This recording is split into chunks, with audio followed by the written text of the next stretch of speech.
Hello and welcome to another episode of Global Tantrum. It's been a little while, so I'll reintroduce myself. I'm your host, Steve Pally. With me, as always, is my co-host, Professor Galen Jackson. Galen, how are you? How was your Thanksgiving holiday? It was good, man. Spent it out out at my house. Did not do any big family stuff, which Love that. has pros and cons, but was certainly less chaotic. Yeah, How a how lot about less you, chaotic. man? Yeah, it was chill. We did it outside. We did it Oh, small, and nice. we did it catered by Whole Foods, which I highly recommend. Wow, Jeff Bezos thanks you. Yeah, exactly. You're welcome, Jeff. This week we've been off for a while because of holidays and travel and lots of other stuff. We came back on planning to talk about the China-Japan bilateral relationship. That's what we prepped on. But guess what? Guess what, Galen? Big day today, big day. The new national security strategy document dropped this morning. And for nerds like us, this is a little bit like the new video game console dropping. You kind of, take the day off work or whatever, you review it, you talk about it. And so we scrapped our old plan, which Galen was not that happy about, right? And we pivoted to this crazy idea I had. This is my idea, blame me, to read this thing online in real time. I've read it once. Galen has just started looking at it. I learned about its existence when you texted me about it like an hour ago, and Yeah. So this goes against everything I believe in terms of preparation for careful analysis, but we're gonna do it live. we're doing it live. And like, think about it this way. You've prepared your entire career for a moment like this. I've read it once, so I will spend the time framing, I suppose, while Galen actually reads this, and we're gonna go through it and do like a first look or an unboxing video. And, Except, I reserve the right to reverse my opinions on on second thought. absolutely, yeah. So maybe we could start with just a brief explanation of what this thing is and how often it appears. Galen, you want to give us the high level on what an NSS document is? Yeah, I believe this is mandated. I'd have to double check, but I believe this is mandated as part of like the National Security Act of Mm, 1947. To double check that, but I think each administration has to put one out every 4 years, like during one term in office. I right. don't believe there's any deadline on when it is supposed to be published. So it can come out, I think, at any time during that 4 year period. My own view is that things are deeply imperfect documents for getting a good handle on what policy actually is. They are frequently highly political documents, both aimed at, domestic and foreign audiences. Sometimes they get involved in like real hot domestic political issues that may or may not actually be connected to grand strategy. Um, but you can always glean certain things from them. Certain ones stand out as very important. The second Bush administration's 2002 national security strategy is invoked very frequently. It's when the Bush doctrine was laid out, that of preventive wars, which was largely the justification for the war in Iraq. Yep. Um, they tend to be short on specifics and very long on kind of lofty language. Hmm. So they can kind of be all over the place, but they need to be examined carefully if one is actually looking to get substance out of them. Yes. And we're not going to do that. We're going We to are go not. high level and we're going to go quickly. Mm. To me, this type of document is a marketing document. To your earlier point, I think this one is interesting in the sense that it does summarize a lot of what appears to be happening in American foreign policy and also in American domestic policy. I was, I think, a little bit struck when I read this, the extent to which this seems to be a domestic policy document. You mentioned that that's actually not uncommon for national security strategies, which is interesting. I mean, I don't believe there's anything beyond like that they have to be published in terms of like what goes in them. I think that's Yeah. largely at the discretion of the administration. And so they're frequently seen as opportunities to make political statements at domestic audiences, not exclusively by any means, and sometimes they're different from time to time, but it's not at all uncommon for that to be the case. Got it. Okay. And so this document proceeds in a couple different sections. One is the introduction. What is American strategy? Two is what should the United States want, including what do we want in and from the world, right? So basically our objectives for the strategy. Three is what are America's available means to get what we want? So sources of national power. And four, it lays out the actual strategy. So we have these introductory sections, including a brief intro letter from President Trump laying out his accomplishments, Okay, which includes. We're starting there. I think so. Okay. Yeah. Yeah. The president, as we know, is an inveterate marketer, and he never misses an opportunity to trumpet the achievements of his administration, which are enumerated here as restoring the sovereign borders of the United States, deploying the U.S. military to stop the invasion of our country. Second, getting radical gender ideology and woke lunacy out of our armed forces, strengthening our military with $1 trillion in investment, rebuilding alliances, and got our allies to contribute more to our common defense, including a historic commitment from NATO countries to raise defense spending from 2% to 5% of GDP, which is true and interesting. We unleashed American energy production to reclaim our independence and imposed historic tariffs to bring critical industries back home. And then he goes on to talk about Operation Midnight Hammer, which struck Iran's nuclear enrichment capacity. He uses the word obliterated in this letter. We have questions about that. And if you want to know what our questions are, you can go back to our Iran episodes from earlier in the year. I declared the drug cartels and savage foreign gangs operating on our region as foreign terrorist organizations, which have opened up the possibility of the boat strikes in the Caribbean and the Pacific that we're now seeing, as well as what appears to be a prelude to regime change operations in Venezuela. And over the course of just 8 months, we settled 8 raging conflicts. Count them, 8. We've got Cambodia and Thailand, which I actually forgot about. Kosovo and Serbia, I wasn't aware that was an active conflict. DRC and Rwanda, I don't know that that's stopped or ever will. Pakistan and India did stop. I don't know how responsible Trump was for that. Israel and Iran. I mean, it's one way to stop a conflict is to, win it. Egypt and Ethiopia, I also wasn't familiar with that one. Armenia and Azerbaijan, I did read about that. And ending the war in Gaza, sort of, with all living hostages returned to their families. Galen, what's your high-level take on this intro letter from Trump? Well, all right. The starting point that, what does he say? Brought the country back from the brink of catastrophe and disaster. That's to be expected. You see the domestic issues in here, the reference to radical gender ideology and woke lunacy. That's pretty straightforward who the target audience is there. Rebuilt our alliances. I would not phrase it that way. I absolutely will concede the point that he got the allies to spend more money, or at least the European allies. And it seems like the goal is to do the same in East Asia. I don't know if anyone could credibly claim that he has rebuilt those alliances. That's not the word I would use. I would use perhaps restructured in the corporate sense. That often refers to layoffs. I don't know that we've laid off any of our allies yet, but we certainly threatened a bunch of them, right? Yes. And there was just the report, the Europeans need to be ready within 2 years to be handling all the conventional work. Okay, moving on, since we've got a lot to go through and I have not looked at this yet.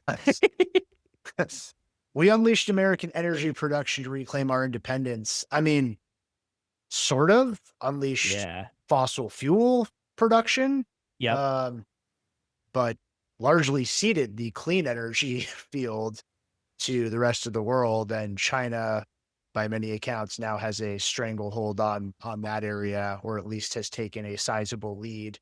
So I don't know if I would phrase it that way. Imposed historic tariffs to bring critical industries back home. Cannot argue with the first part of that. The second part remains to be seen. Yes. And if we see it, it'll probably take decades. Yeah. So the Midnight Hammer part, you flagged the word obliterated. It's certainly severely damaged Iran's enrichment capacity. That is true. but whether it has ended Iran's ability to get nuclear weapons, I think, as we've discussed at length, the last chapter of that story has yet to be written. He did declare drug cartels terrorist organizations. I guess you Hmm. can't argue with that part.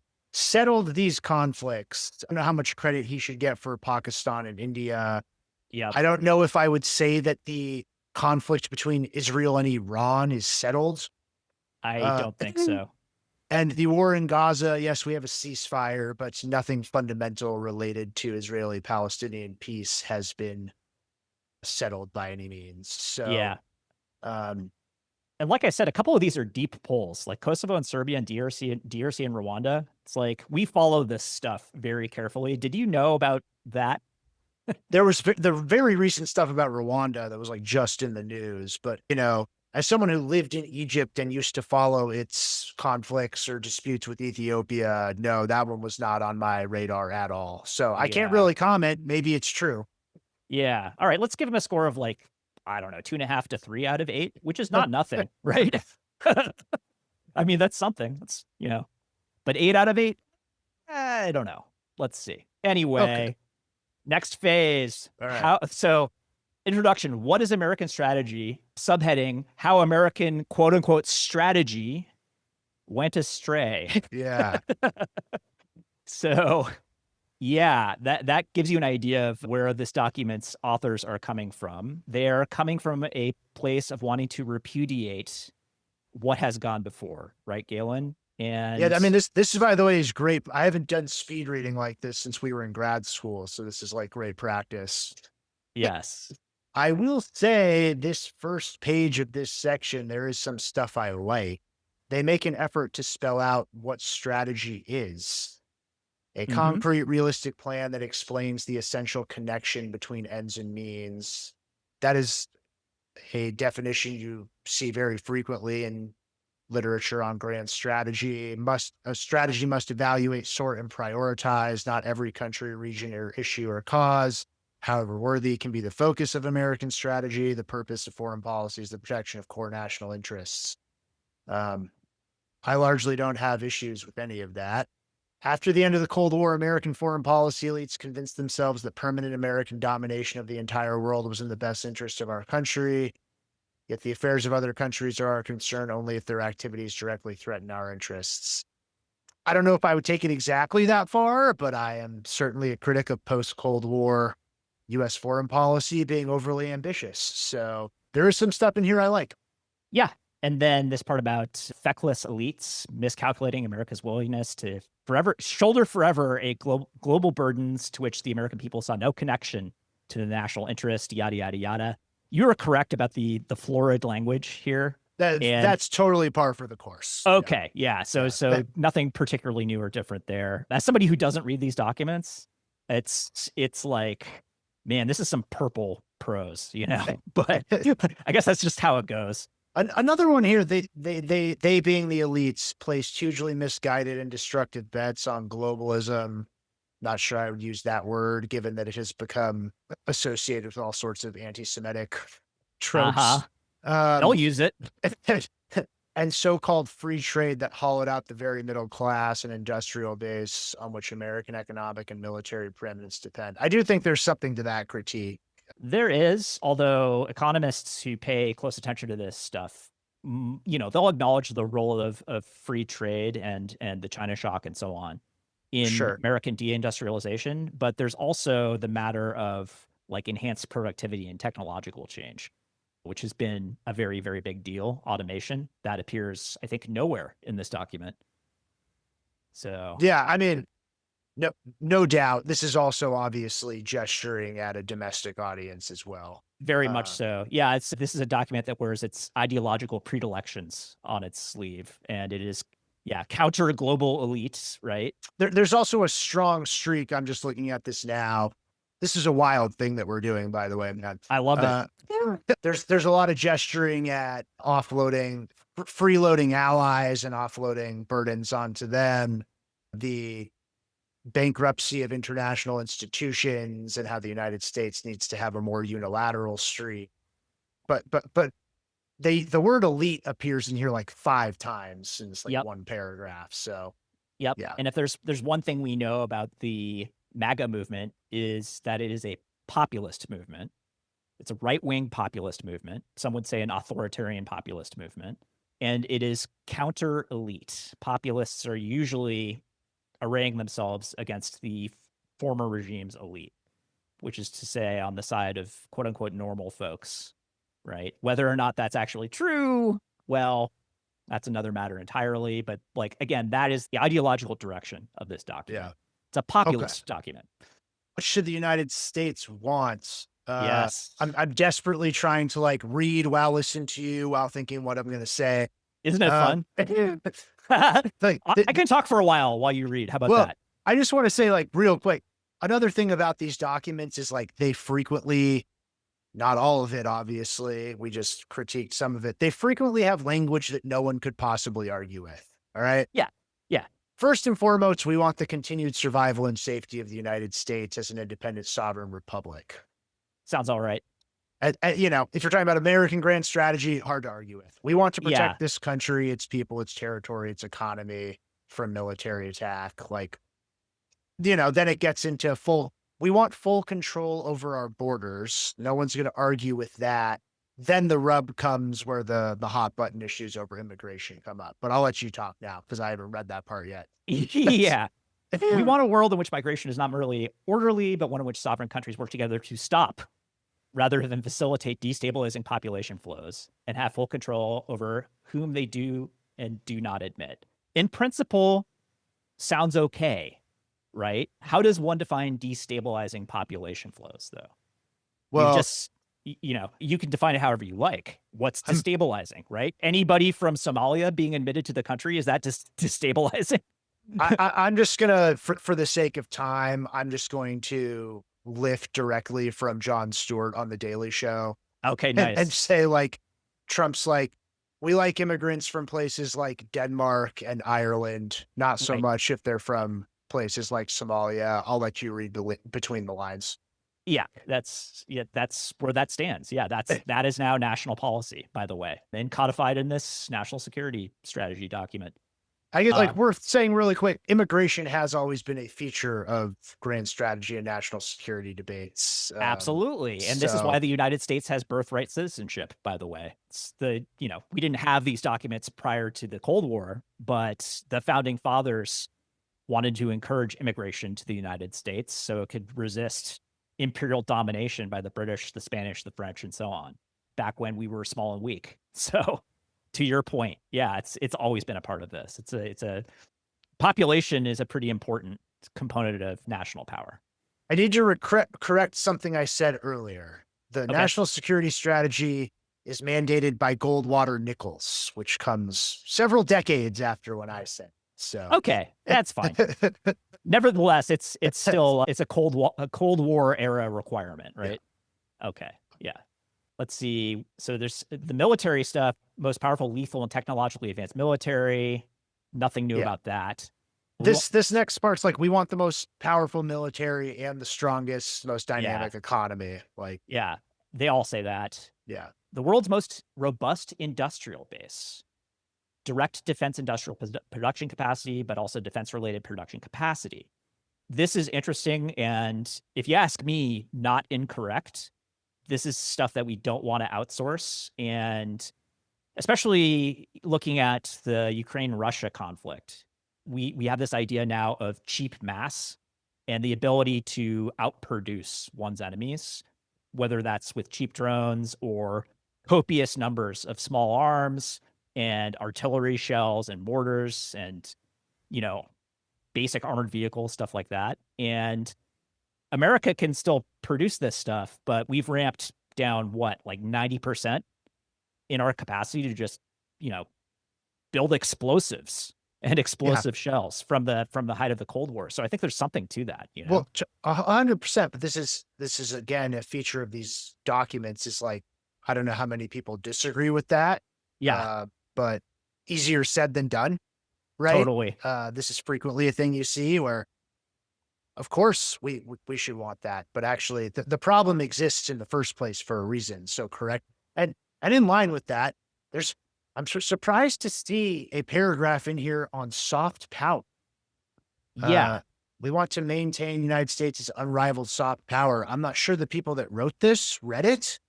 In doing so, but all right, they probably read this sentence. In doing so, we will be unapologetic about our country's past and present, Uh-huh. while respectful of other countries' differing religions, cultures, and governing systems. Not sure they Yes. read that part.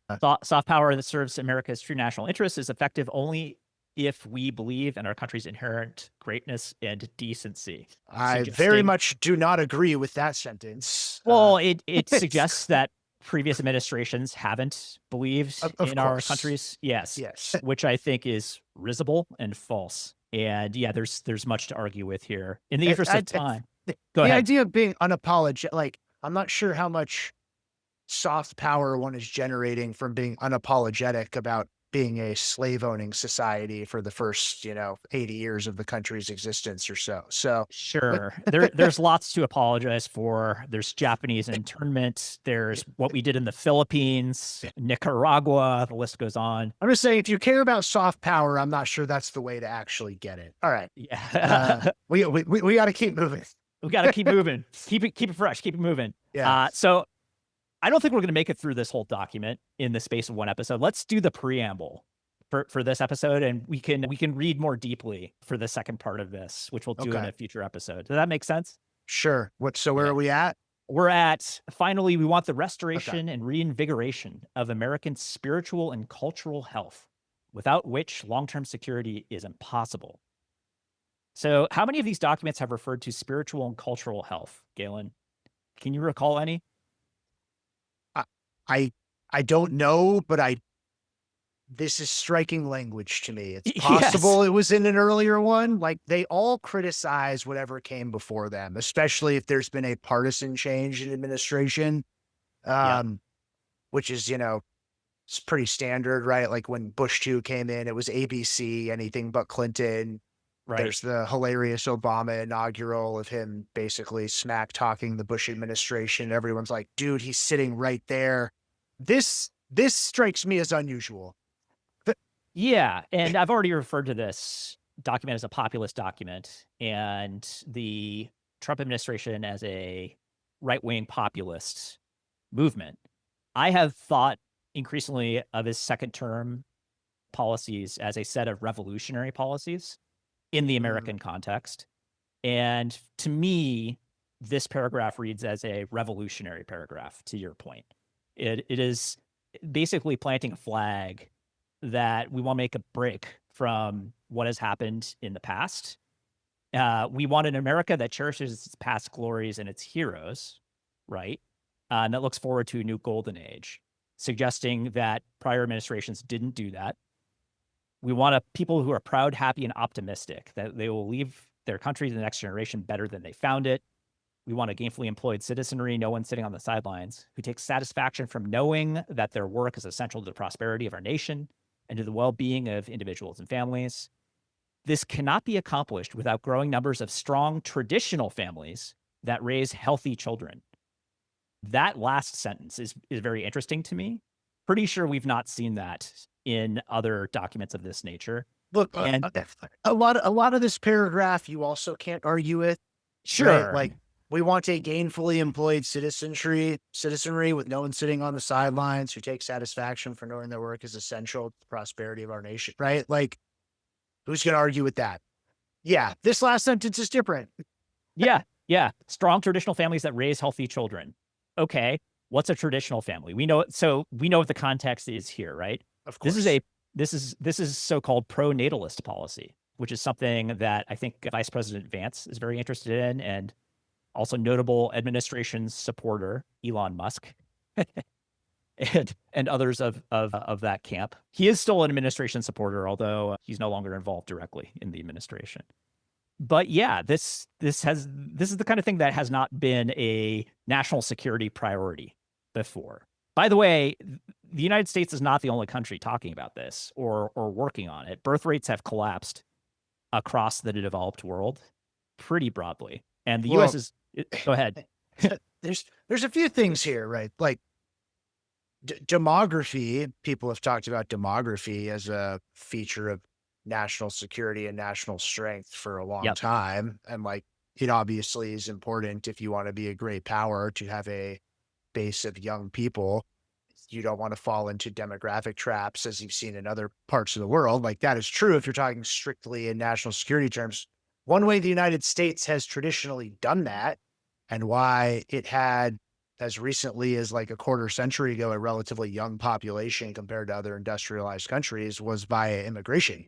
Yep. This document makes it very clear that this administration takes a very different view on immigration. As I guess, am I a childless, also catless male?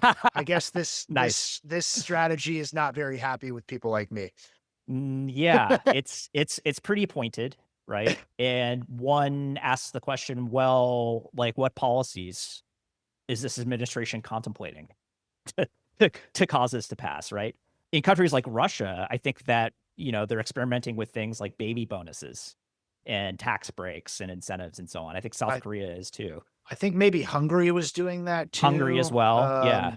And yeah, I mean, I would need to check, but like you've seen some, let's say, unsavory regimes in the past doing similar things. That's So for sure. what I guess my point is, it is a valid claim to say, if for no other reason, leaving foreign policy and national security aside, like it's tough to support things like Social Security or Medicare, right? Yeah. These prized federal programs, if you don't have a young enough workforce to support them. And in national security terms, everyone wants to have a dynamic economy, and you need young workers to do that. Phrasing it this way is aimed at very clearly at certain groups of people. Yeah. In a way that I have Absolutely. not seen in one of these documents previously.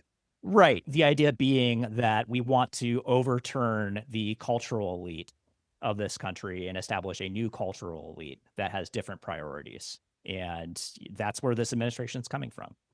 And it is in this document, front and center. Let's move on to section 2. What do we want in and from the world? What are America's core foreign policy interests? First and foremost, we want to ensure that the Western Hemisphere remains reasonably stable and well-governed enough to prevent and discourage mass migration to the United States. We want a hemisphere whose governments cooperate with us against narco-terrorists, cartels, and other transnational criminal organizations. We want a hemisphere that remains free of hostile foreign incursion or ownership of key assets, and that supports critical supply chains. And we want to ensure our continued access to key strategic locations. In other words, we will assert and enforce a Trump corollary to the Monroe Doctrine. And as soon as I saw this, I texted you, I was like, dude, we have a Trump corollary. We have to do this. We have to talk about this today. Yeah, but when you texted me that again, because for the umpteenth time, I have not read this yet. I assumed you were like reading into the document. I did not know they actually used the term Trump corollary. Yeah, in quotes. In the strategy. Right. So we have the Monroe Doctrine, which is early and says, stay out of the Western Hemisphere, all you nasty European imperial powers, in the early 19th century. We have the Roosevelt corollary in the early 20th century, which is, we will actually use force of arms to ensure that our interests are protected in the Western Hemisphere. And now we have a Trump corollary, which seems to be exactly the same, except with Trump in place of Roosevelt. Look, I view this as like, I think I read that Trump recently renamed the U.S. Institute of Peace for himself. Like, yeah, I view this as exactly that. This is indistinguishable from what the Roosevelt corollary is. In a perhaps a more modern context. I mean, the first sub bullet here is preventing and discouraging mass migration to the United States, right? Which I don't think Roosevelt was super concerned about. Sure, fair enough. Fair yeah, enough. But this idea that we're going to do Venezuela, right? Yeah. Seemingly, or we're going to talk about it a lot and move a lot of assets offshore of Venezuela. And if you want to know more about this, you should check out our Venezuela episode from a couple months ago where we talked about it. Yeah. Which we may have to do a follow-up on at some point, given how things are moving. I should say on Roosevelt, like, the man had some pretty, let's say, problematic views on race. For sure. So maybe, I don't know what his views on immigration were, but yeah, like, you're right. This has a modern flavor talking about narco terrorists, cartels, and that sort of thing. But in the sense of stay out of the Western Hemisphere and the US will enforce that doctrine, that is a restatement of the Monroe Doctrine and the Roosevelt Corollary. Yeah. Ownership of key assets and key strategic locations. So we've seen Trump get involved in ownership of the Panama Canal. We've seen him talk a lot about Greenland Yeah. and Canada and continue to talk about it in Look at ways that, this is another point. It's like we want to ensure the Western Hemisphere remains reasonably stable and well governed. Like there's also a point like you ideally would want friendly countries nearby to right. make this job easier. Like I feel a little bit about this, how I did about the soft power paragraph. Like in principle, great. These are not bad ideas. You do want a safe, stable, peaceful Western Hemisphere, leaving the part about discouraging completely Yeah. aside. So And we have the ends, right, which most can agree on, and then we have the means, which right. which are perhaps less agreeable, especially if you're Canadian or Danish or Greenlandic, right? Or Yeah. Panamanian for that matter. It's like what are the means to accomplish these ends? And Yeah. it's like, well, we've got now I think 2 aircraft carriers off of Venezuela and more assets in the Pacific, and we're doing these boat strikes which seem to be illegal under international law. And that's an assertion of absolute power in the Western Hemisphere, all of it, right? Yeah. I see no world in which Congress is going to take any action on that. I think Tom Nope. Cotton recently was like, yeah, this was a very legit the 2 survivors that got targeted that's been highly controversial. I think he was like, yeah, it was totally legitimate. I will say now, look, this is very short on detail and as you were saying, means. But the other 4 bullet points here, I'd be curious to hear your take since I was Yeah, desperately trying to read that. Like, we want to halt and reverse the ongoing damage that foreign actors inflict on the American economy while keeping the Indo-Pacific free and open, preserving freedom of navigation in all crucial sea lanes, and maintaining secure and reliable supply chains and access to critical minerals. there's critical minerals again, right? Yeah, and I view that as him basically saying we want to make sure China does not dominate the Indo-Pacific region, um, Correct. which I largely agree with that as a negative aim, right? Mm-hmm. The goal is not to dominate it yourself, but make sure no one else does. We want to support our allies in preserving the freedom and security of Europe while restoring Europe's civilizational self-confidence and Western identity. The second piece of that has a little too much like, awesome, It how awesome Western civilization and like ancient Rome were for my taste, but like, Yeah. So in our next episode, we'll spend more time like actually going into the details of this document. This is the high level summary. Suffice it to say that I've read what this is actually talking about, and it's a declaration of war on the European elite and the European Union. okay, So I'll have to defer to you because yeah, that's what that actually means. I might have mentioned this. I haven't read this yet. It is Uh, an application of the same logic that MAGA is applying to domestic elites, cultural elites, to Europe. So it okay. is, we are actually going to interfere in European affairs Oh, to try to interesting. promote nationalist parties in these European countries. Okay, I bracket that one then, Yeah, because no, like I said, this is going to take more time to dig into properly, and we'll do that before we talk about it again. But suffice it to say, that's what that actually means. third bullet point, I have to say, I don't think I have any issues with. We want to Yeah, prevent an adversarial power from dominating the Middle East, probably talking about Iran, but potentially talking about China mm, from dominating the Middle East, its oil and gas supplies and the choke points through which they pass while avoiding the forever wars that bogged us down in that region at great costs. I don't know how many people are going to disagree with that at this point. yep, Now, again, nothing in there on how they're going to accomplish that. And finally, we want to ensure that US technology and US standards, particularly in AI, biotech, and quantum computing, drive the world forward. Another thing that's difficult to disagree with. yeah. So here's the ordering of these priorities. 1, Western Hemisphere. 2, Indo-Pacific/China. 3, Europe. 4, Middle East. 5, technology. What do you make of that? The Western Hemisphere being at the top is a little interesting. I mean, that's, I guess, in Different. these broad strategy documents, like you do see that it's obviously the United States' neighborhood. Like that is ultimately, even if you're kind of into, balance of power type strategies, that is like the goal to make sure no one interferes there. I don't think I've seen it listed that way before. Uh, So we've seen in these documents and others like these documents the need to secure and protect the homeland, yeah. right? Yeah, And that's a more typical way of putting it. Yeah, good point. yeah, the Western Hemisphere specifically, that's kind of new in the modern era. Yeah. During the Cold War, it's obviously we intervened constantly in the Western Hemisphere, but we were so much more focused on like Europe and NATO versus the Soviet Union. Yeah, I feel like this has a very like early 20th century flavor to it for that It, reason. yep, Yeah. I Uh, agree. which, Um, people have remarked upon before.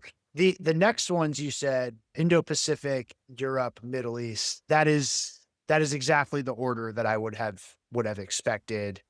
Knowing everything I know about this administration, my guess is Elbridge Colby played a role in helping draft this, given that he did in 2018, and he's a high-ranking Pentagon official. But mhm. that's not unusual. Those are frequently held up as the three critical regions the United States cares about. Maybe they adjust, as you said. Europe, maybe during the Cold War, was one, but given the last 2.5 decades, it makes actually a lot of sense to me that it would go Indo-Pacific, Europe, Middle East in that order.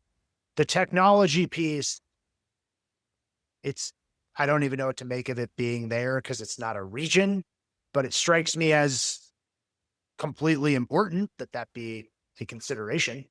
Yeah, it's not a region, but it's just as important as a region, right? And that's kind of the point. I think it's Yeah, super interesting that it's yeah, there.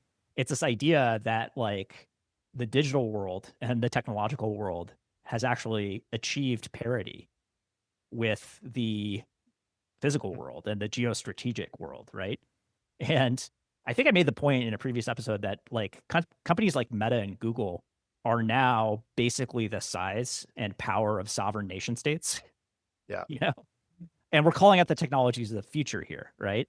AI, biotech, and quantum computing are three of them. There's more than that, right? There's fusion and space tech and who knows what else, like nanotech. China and the US are competing in all of these areas. And there's this idea, which I think is not unfounded, that whoever wins the race, quote unquote, to whatever extent that's even possible, to these technologies, will basically accelerate away from everybody else and dominate the rest of the century and beyond. So that's the worry, and that's why this bullet point's here. What do you make of bullet point 2 being inflected around the economy? The we want to halt and reverse one. Yeah, the ongoing damage that foreign actors, Yeah. like Uh, parentheses, China, China. I was going to say that yeah, that point is all about China. inflict on the American economy. Well, I think maybe it's gesturing somewhat at IP theft, but I think it's more gesturing at their points we raised earlier about manufacturing and an industrial base. Yeah, The fact that China has now been able to weaponize interdependence the way the United States has as well, doing things like rare earths. rare earth mineral, exactly. And it's connected to your point on technology, and they bring it up explicitly in this bullet point: maintaining secure and reliable supply chains and access to critical minerals. Like you could argue those things go hand in hand. Hmm. In fact, I think you sort of have to argue that. Yeah, Um, I actually do kind of like the way that that is framed, although I'll have to see what they say on how they plan to actually achieve those objectives. But to the extent that it's like, this is why we care about the Indo-Pacific, yes, like it connects to that, the economy. Yeah, like this is the key strategic end, and that is why we care strategically about that area. I actually think is fairly well phrased. Yeah, here's what it doesn't say. It doesn't say that we want the democracies of this region to remain democracies.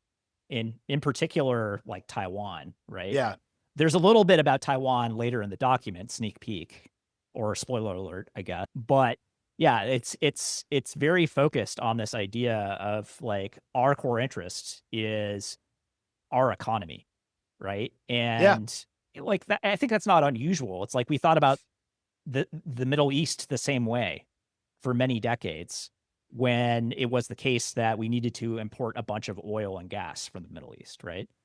And this yeah. document actually makes reference to that later in the document too. It's like, no, that's actually less true now, which is why the Middle East has fallen to fourth in this hierarchy, Right. right? And I believe like I think it was the 2010 Obama national security strategy that talked a lot about the US economy being kind of like the first line of defense when it comes to national security, that there's this intimate connection Yep. between economic strength and your status as a great power.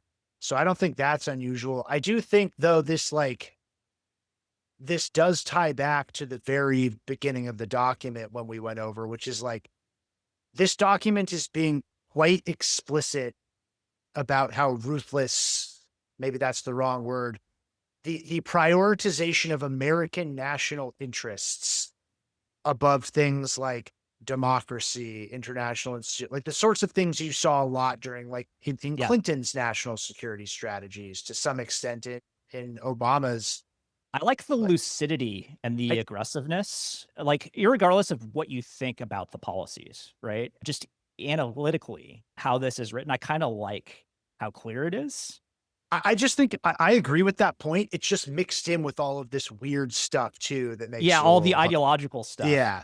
And look, like, America has had plenty of ideological freight, Yeah. during, like, the, like, anti-communist period, and, like, people on the right would argue that, like, during the earlier in the 20th century or 21st century, we had a ton of ideological freight around democracy promotion and wokeism and so on, right?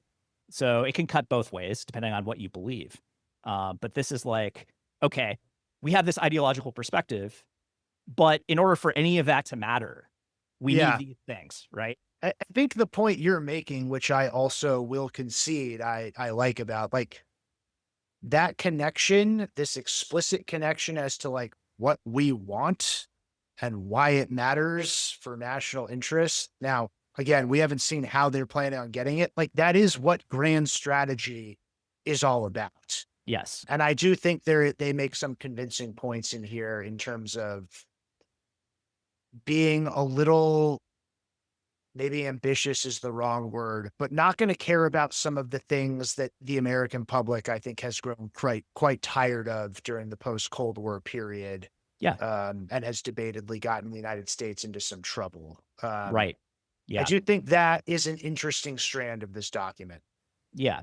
I think we're at time for today's Okay. episode. Again, this was just going to be a taste. It was going to be an unboxing and a way to make you, Galen, super uncomfortable, which Well, always amuses me.